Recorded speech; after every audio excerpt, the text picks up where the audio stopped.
Bernard Tobin here at the Farm Progress Show, catching up with Caleb Schleder from AGCO. How's it going? Oh, it's going great. I'm at Farm Progress Show. I get to enjoy talking to my customers and selling equipment. It's my favorite thing to do. And I know one of the things you're talking about is the new DynaFlex draper head right behind us. Talk about this, Caleb, really about, I guess, increasing harvest efficiency.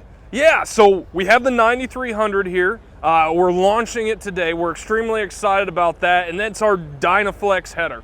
Now, we've had the 9250, the 9255, now we're at the 9300, and in each phase of this header, we've added features to improve efficiency, to improve overall harvesting feeding, because the key thing with headers is that's the best way to make sure your combine is performing. A combine loves to be fed nice and evenly. So now we've introduced some features into the 9300 that'll allow us to do that even better. And one of those features is actually a variable speed belt. So now we're able to manage that. When we get into tough conditions, we're able to manage the speed of the belt, so that way we're feeding effectively, we're feeding smoothly, just the way the combine likes to be fed.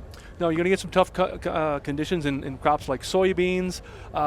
Talk about how that is going to work for it.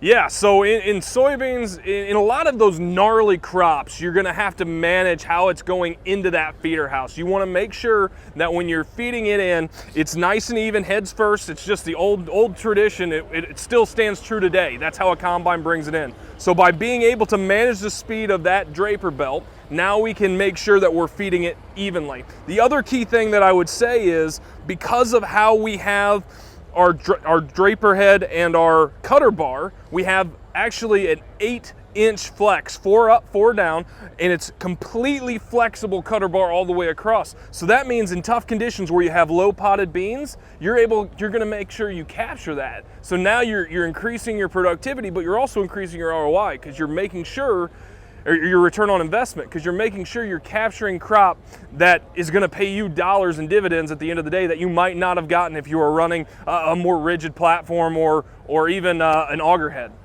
Talk about the options here. You got a 30, 35 foot, 40 foot widths. Yeah, so now we're with the Fendt Ideal and the Fendt heads, we're 30 foot, 35 foot, 40 foot, and now 45. This is a 45 behind me. You can tell from the split reel. Then on Gleaner, we have a 25 foot, a 30 foot, a 40, or a 35 foot, and a 40 foot. So really having some overlap there. We do have this head available for Fendt, for Gleaner, and for Massey Ferguson. So if you're any of those customers, or you're looking to try out a DynaFlex, we've got a great option right here. And available for fall harvest this year. We'll be demonstrating this year. We'll be demonstrating this year. We actually have gone into production in about, we're in production right now with them. Awesome. Hey, Caleb, always great to catch up with you down here. Yes, sir. You as well. Thank you for your time.